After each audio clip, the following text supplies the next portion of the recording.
Here is a remarkable statistic. More than 1/4 of all people experiencing homelessness in the United States live in the state of California, according to the U.S. Department of Housing and Urban Development. Tomorrow, California voters will weigh in on one ballot measure that could offer a new solution to the crisis.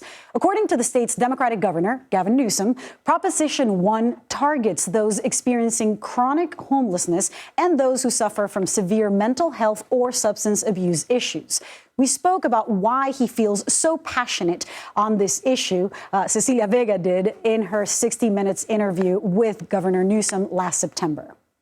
You're disgusted by what's happening on the streets. I am, because I see what everybody else sees. I try to walk my kids to the park and have a difficult time navigating the sidewalk. It's a fail-first system, not a care-first system, which means you have to end up in the criminal justice system before finally someone provides support and a bed and a solution. We've got to change that, and that's what we're doing.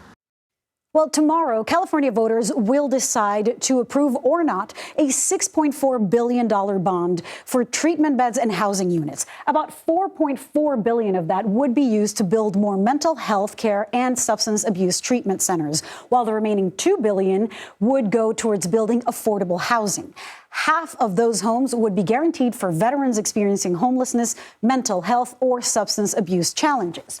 The other part of the ballot, over here, the other part of the ballot measure involves how counties spend money generated by an annual tax on millionaires, which already brings in an estimated $2 to $3 billion. Previously, counties had allocated that revenue towards programs that address mental health issues within each community.